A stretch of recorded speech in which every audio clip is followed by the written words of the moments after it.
She lives by instinct. He lives by control. When their worlds collide, a single offer changes everything.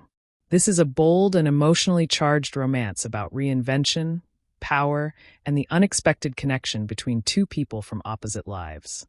Set against a backdrop of luxury, survival, and second chances, it's a story about what we hide, what we risk, and what it takes to start over, on your own terms.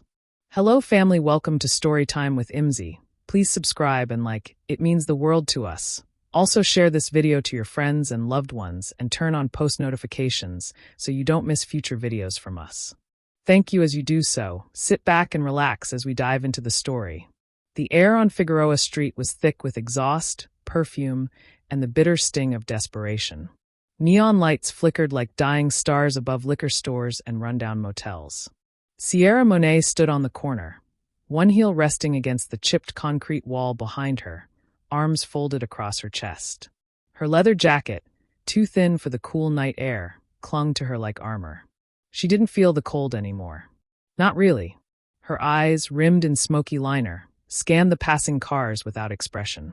She had long ago perfected that hollow stare, the one that invited attention without attachment. The world saw a body, but rarely the woman inside it.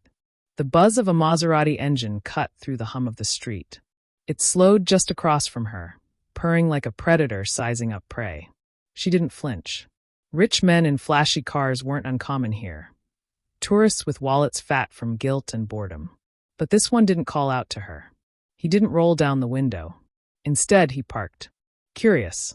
She watched as the driver stepped out, tall, lean, wrapped in a charcoal wool coat that probably cost more than her rent for a year.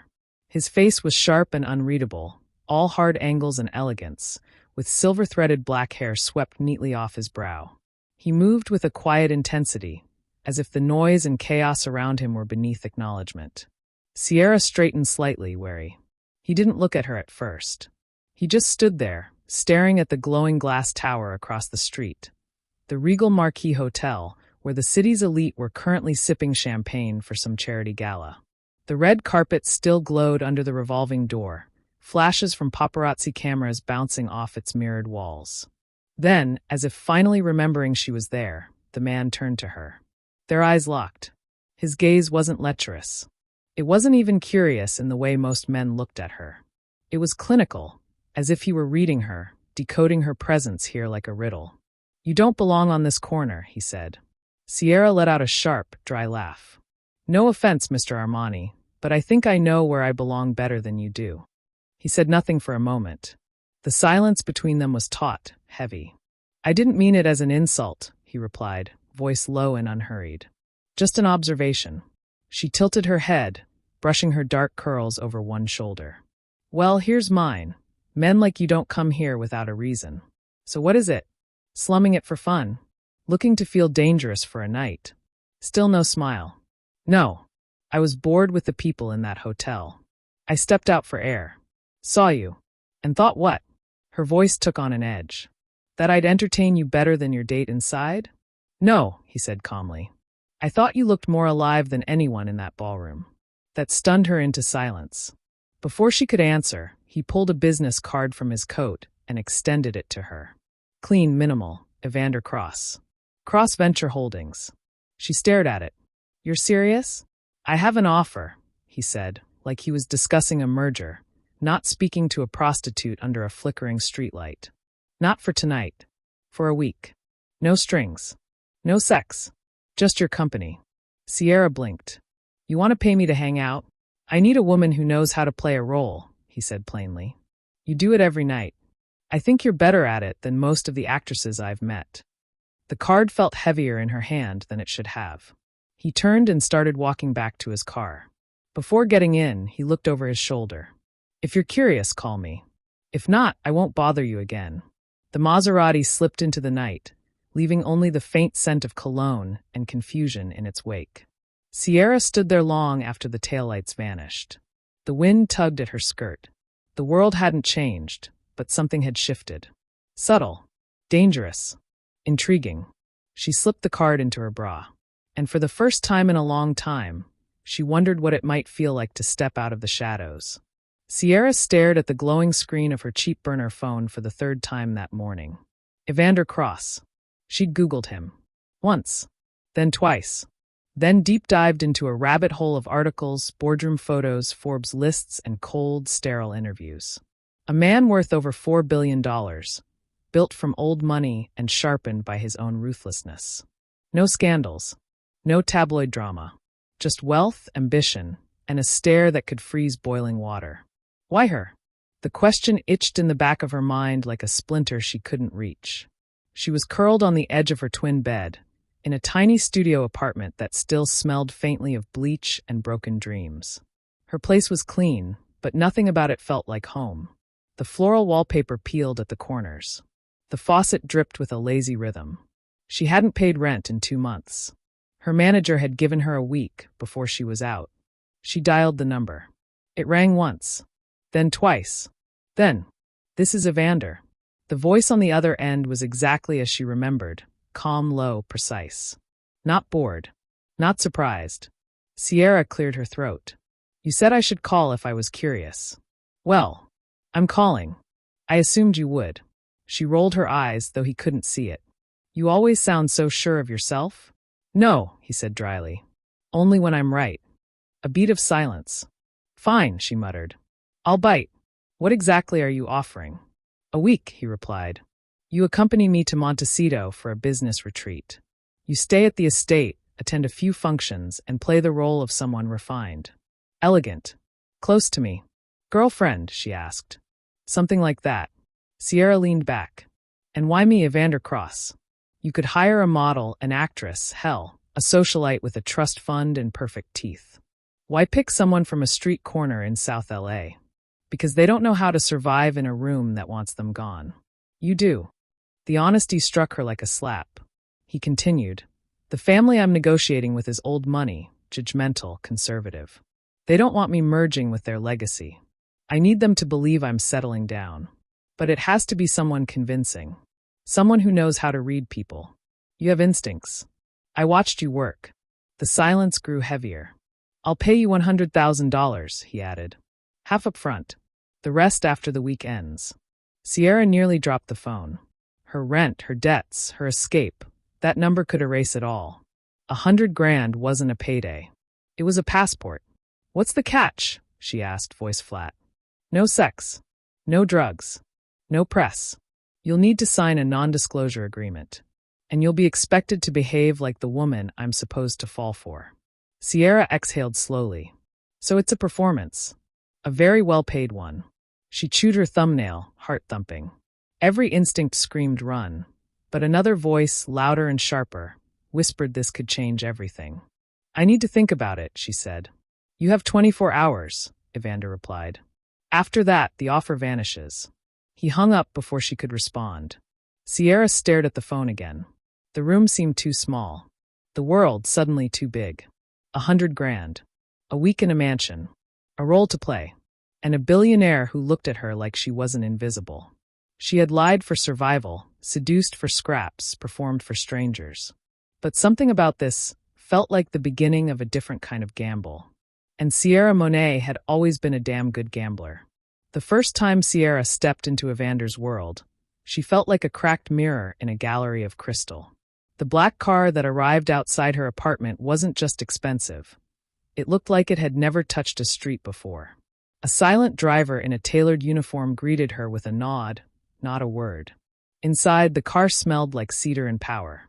The kind of scent that didn't ask for respect, it demanded it. She wore a borrowed dress from a high-end stylist Evander had sent over the day before. Silk, backless, navy blue. It clung to her in all the right places and made her feel like someone with options. Her hair had been tamed into smooth waves, and her nails were painted a soft blush pink. She looked in the mirror and barely recognized herself. But it was her, just reimagined. The Montecito estate, Evander's private retreat, looked like it had been carved from a dream. Manicured gardens, sprawling fountains, views of the Pacific shimmering in the distance. The moment the gates opened, Sierra felt every defense she'd ever built clench inside her like a fist. This wasn't her world, but she wasn't about to let it swallow her. Evander met her at the entrance. No tux this time. Just slacks, a slate gray button-down, sleeves rolled, and a Rolex peeking from his wrist. Casual, in that impossibly expensive way. He looked her over, not with hunger, but with calculation. "You clean up well," he said. Sierra arched an eyebrow. "That's the richest compliment I've ever gotten." Pun intended? "Always." He smirked, just barely. "You'll do fine." Inside, the house was a palace. Marble floors, floor-to-ceiling windows, art that looked like it belonged in the Louvre. A small army of staff buzzed through hallways with the efficiency of a private embassy. Evander gave her a brief tour, then led her to a guest suite bigger than her entire apartment building. "Tomorrow is the first event," he said. "An intimate dinner. Very traditional. You'll be seated beside me. You're an art student finishing your thesis on postmodern realism. You met me at a gallery in New York. Bold of you to assume I know what postmodern realism is." He handed her a folder, neatly typed background info, key names, relationship charts.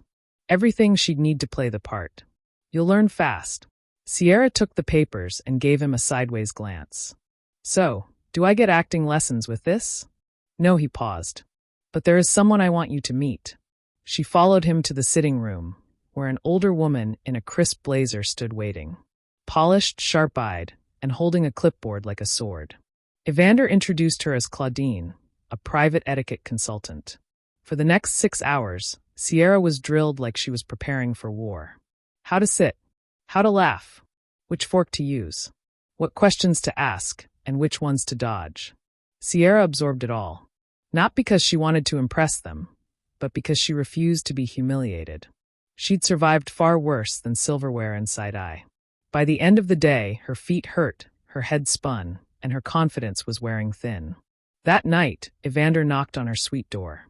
She opened it, expecting another instruction or critique. Instead, he held out a glass of wine. "You made it through day 1, he said. She took it, wary. "Why are you doing this?" she asked, searching his face. "Why not just fake a relationship with someone you trust?" He looked at her for a long moment. Then, "Because I don't trust anyone in my world. And I don't need someone who'll fall in love with the idea of me. I need someone who can hold their own in a room full of wolves. And you think I can do that? I think you already have." She sipped the wine, feeling it warm her throat. "You always talk like you're already 10 steps ahead." Evander leaned on the doorframe. "That's because I usually am." She rolled her eyes, but the corner of her mouth twitched. And for the first time since she'd arrived, the walls between them shifted. Not enough to fall, but enough to let something real pass through. Not desire. Not pity. Recognition. Sierra closed the door gently behind her after he left. The game had begun, and she was no longer a pawn. The dinner was flawless. Almost. Sierra wore a black satin dress that moved like oil over her skin. Diamond studs, borrowed of course, winked under the chandelier lights. She stood at Evander's side, poised, polished, charming without being obvious. The guests, all pedigreed heirs and ruthless old-money patriarchs, smiled at her, some with intrigue, others with skepticism. One called her, refreshingly direct. Another called her Evander's best decision yet. She held every gaze without flinching. She laughed on cue, debated softly about art and architecture, and even charmed the notoriously judgmental matriarch, Helen LeClaire, who hadn't smiled since Nixon resigned. Evander watched her from across the table with something unreadable in his eyes. Part amusement, part approval. Possibly something more. After dinner, the guests drifted toward the patio for brandy and slow jazz. But Sierra slipped away, heels in hand, into the quiet of the garden. Her smile faded the moment no one was looking. She sat on a stone bench under a row of white rose bushes, their scent rich and heavy in the cool night air. The moon hung low over the Pacific, lighting the waves like sheets of silver. She hadn't thought about her mother in weeks. But now she could hear her voice in the back of her mind, raspy, bitter, half-drunk. "You think you're better than me? Ain't no such thing as out. You don't escape this life, baby. You just survive it different." Sierra's chest tightened. She wasn't the girl from South LA anymore, not tonight. But the truth of her still clung to her skin like smoke. Footsteps behind her. "I wondered where you vanished to," Evander said. She didn't look up. "I needed a minute." He didn't ask why. Just sat on the opposite side of the bench, silent for a while. They liked you, he said. I know. He glanced at her. And you're not the least bit surprised? I've been pretending my whole life, she replied. Tonight just had better lighting. Evander studied her with that same unblinking calm. You don't have to pretend with me. She turned, a hint of bitterness curling her lip. Don't I? He didn't respond. She looked away again, the silence stretching too long. Then the chime of a phone. Not hers. Evander stood, checking his. His expression shifted, hardening instantly. What? She asked, instantly alert. He tapped the screen, handed her the phone. Her heart dropped. It was a photo. Her. From 2 months ago. Short skirt. Blood-red lipstick. Leaning into a car window. Beneath it, a message. $250,000 or the press gets it. Tick-tock. D. Sierra's blood ran cold. She didn't need to ask who it was from. Deshawn. Her old pimp. The one she'd left when she finally scraped together enough courage to run. Evander took the phone back, expression unreadable. I'll handle it, he said. No, she stood quickly, voice shaking. This is my past, my mess. This is our arrangement, which means it's my problem now. His voice was low but dangerous. You think this is the first blackmail threat I've dealt with? Let me make one thing clear. No one touches you. Not while you're under my roof. Her defenses cracked. Why are you doing this? He stepped closer, just enough to steal the breath between them. Because I see something in you worth protecting. And because I don't like being manipulated by anyone. She wanted to believe him, but old instincts clawed at her. She crossed her arms, trying to steel herself. You know what this means, right? If this leaks, it's over. This whole performance. Let it leak, he cut in. We'll spin it. Reinvention plays well these days. People love a redemption story. Her throat tightened. You really think they'll buy it? He looked at her with quiet intensity. I already do. And for the first time since she'd arrived in this world of glass and polish, Sierra realized Evander wasn't just playing the part of her savior. He was beginning to believe the role she was pretending to play. She wasn't sure which terrified her more. The article dropped 3 days later. Page 6. Full-color photo. Headline in bold. Evander crosses mysterious date. From backstreet to billionaire? The internet lit up like a brush fire. Some laughed. Others sneered. The comments were brutal. Escort turned girlfriend? Is this a PR stunt? Daddy issues much? Trash and designer heels is still trash. Evander didn't flinch. Sierra did. She locked herself in her suite, blinds drawn, news alerts silenced, the card from the stylist still sitting on her dresser like a mockery. She stood barefoot in a dress she hadn't paid for, in a room she didn't belong in. And for the first time since she was 16, she felt powerless. The phone buzzed. Evander. She didn't answer. He showed up an hour later. You've been ignoring me, he said simply as he entered, shutting the door behind him. I'm processing, she replied, arms crossed, body tense. I told you I'd take care of it. I didn't ask you to, she snapped. This wasn't part of the deal. I was supposed to play the part, smile for the rich people, and then walk away with a check and my dignity. I didn't sign up to become a viral humiliation. You're not a humiliation, Evander said, jaw tight. Tell that to the millions of people reposting my past like it's a joke. You think this is just noise? This could follow me for the rest of my life. I had my team scrub the worst of it. The story's already being reframed. She turned on him, eyes wet but fierce. You don't get it. You get to be scandalous and mysterious. I get to be a whore who conned a billionaire. Silence fell. Heavy. Too real. Evander stepped forward, voice low. I never saw you that way. But they do, she whispered. And I see it now, too. No matter how clean the dress is, I still feel dirty. He opened his mouth to speak, but she held up her hand. No more fixes, Evander. No more control. I need space. I need time to figure out if I can even breathe in this world without choking on who I used to be. He hesitated, then gave a slow nod. I'll have the car take you back to the city in the morning. And the rest of the payment is yours, regardless of what you decide next. She blinked. No argument.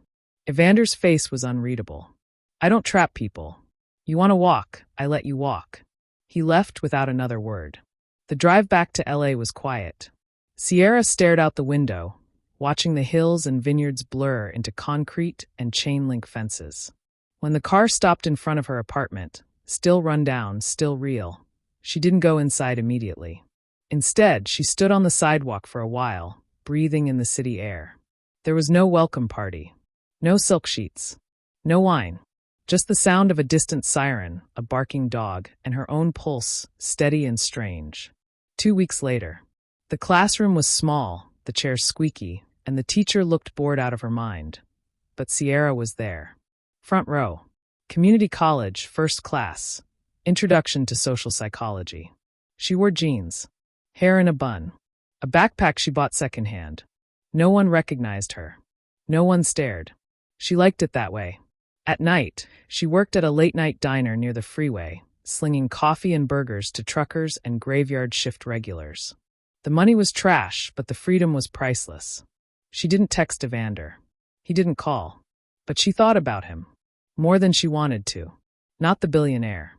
Not the polished, untouchable businessman. Just the man who had seen her on a street corner and said, "You don't belong here." She was starting to believe him. But she had to belong to herself first. And that, she realized, would be the hardest part of all. It was a Tuesday, ordinary, gray, and unremarkable, when Evander walked back into her life. Sierra had just finished a shift at the diner. Grease on her apron, her feet sore, hair tied up under a faded baseball cap. She was wiping down the counter, humming under her breath, when the bell above the door jingled. She didn't look up right away. Not until she heard a familiar voice say, "You're underpaid." Her heart skipped. She turned slowly.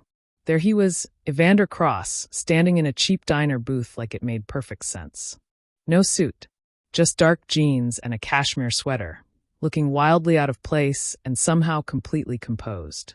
She blinked. What are you doing here?" He stepped closer, hands in his pockets. "I didn't come to drag you back. I came to see how you're doing. You could have texted." "I could have," he said evenly. "But I wanted to look you in the eye." Sierra crossed her arms. "Why now?" "Because I saw the photos from your student ID card application." He offered a faint smile. "You looked proud." She narrowed her eyes. "Are you checking up on me?" "Of course. I'm a control freak with too much time and not enough hobbies." That made her laugh, a short, surprised burst that escaped before she could stop it. He smiled, just a little, like it was something he'd missed. She wiped her hands and walked around the counter. "Look, if this is about guilt." "It's not." "Pity." "No," his voice dropped. "It's about clarity." He paused. "You left. And I respected that. But I realized something while you were gone. I've spent my life building things. Buying things. Owning things. But I've never tried to keep anything real." She swallowed. "Hard." "And you," he said. "You're the first real thing I've let into my world in a long, long time." Sierra didn't speak. Couldn't. "I don't want to rescue you," he said. "I don't want to rewrite you or fix you or pretend your past didn't happen. I just want a shot at knowing the version of you that isn't running anymore." Her walls, which had been fortified with barbed wire and stubborn pride, started to crack. "I'm not a fantasy, Evander." "Good. I hate fantasies.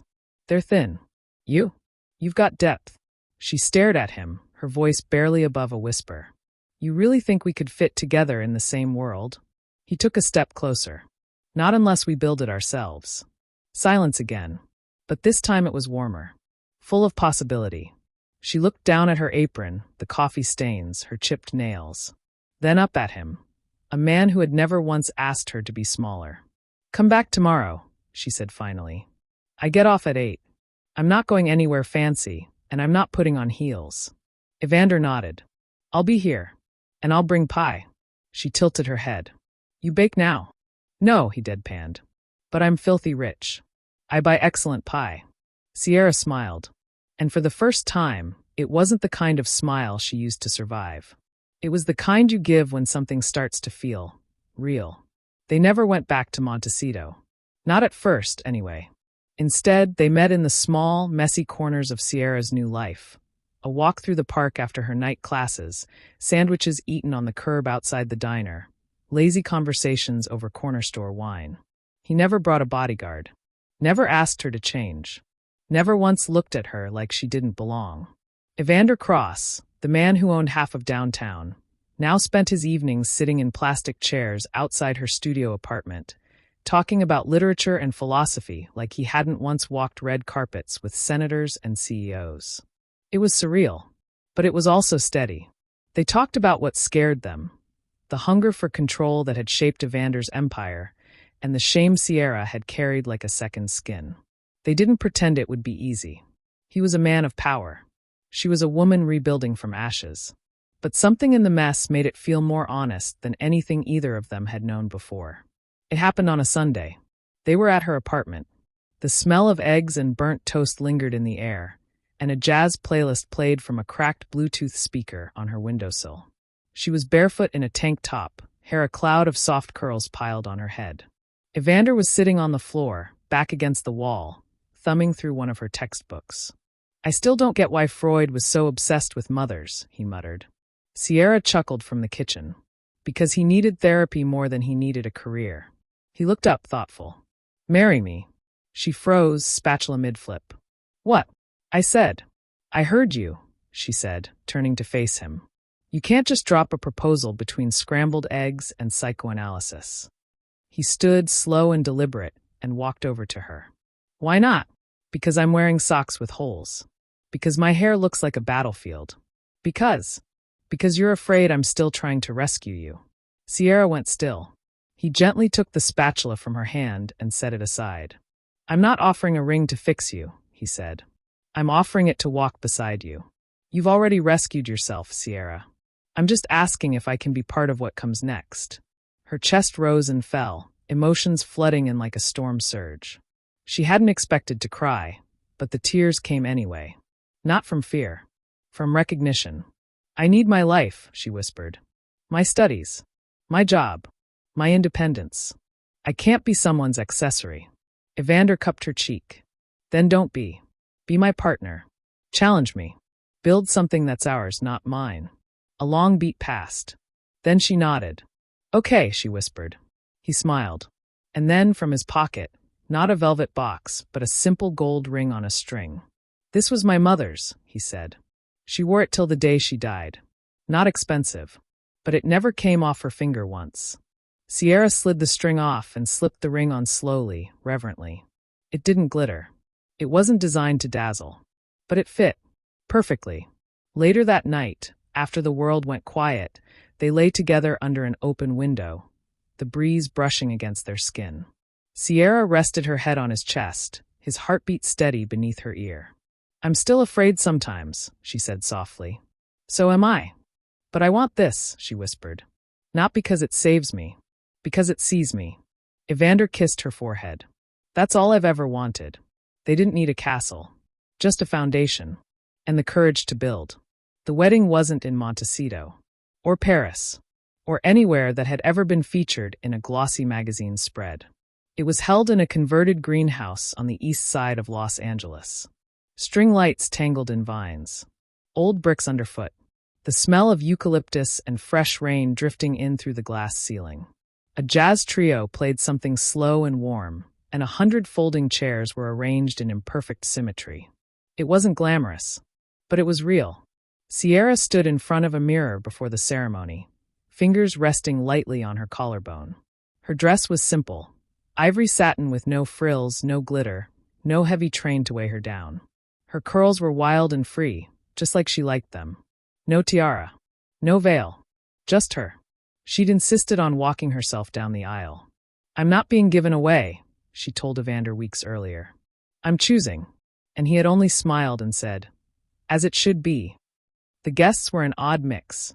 CEOs and city council members seated beside waitresses, college professors, and women Sierra once shared a shelter room with. Evander's inner circle blinked in confusion at the presence of tattooed poets and middle-aged sex workers wearing their Sunday best. But nobody questioned her. Not anymore. Evander stood at the altar in a charcoal suit, no tie, his hair slightly out of place like he'd run a hand through it too many times. When Sierra walked in, every head turned.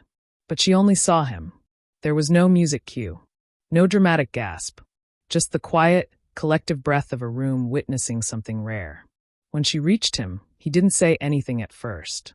He just looked at her the way he had that night on the street, steady, calm, but seeing her fully. "You look like yourself," he whispered. "I am." They didn't read vows from cards. They spoke from memory. "I loved you before I even knew it was love," Evander said. "When I saw how fiercely you lived, even in survival. I knew then that I'd met someone who wouldn't just challenge me, but change me." Sierra took his hand. "I've been so many things in my life," she said. "But with you, I'm just me. Not a secret. Not a story. Not a shame. Just a woman standing in front of a man who never asked her to be anyone else." No one moved. Not even the wind. When the officiant finally pronounced them husband and wife, they didn't kiss like a couple in a rom-com. They kissed like survivors. Like builders. Like people who had walked through fire and decided to hold hands on the way out. Later, as the sun dipped low and the last guests left with wine-stained lips and full hearts, Sierra stepped out into the garden alone. The night was quiet. Stars blinked overhead. Somewhere inside, Evander was laughing with her old philosophy professor. Two men who never should have had anything in common but found common ground anyway. She exhaled slowly. The world still judged. The tabloids still whispered. But she didn't care anymore. She had chosen her path, sharp stones and silk sheets and all. And now she walked it on her own terms. A prostitute turned billionaire's wife? No. A woman who had rewritten the narrative. One brutal, beautiful, fearless chapter at a time.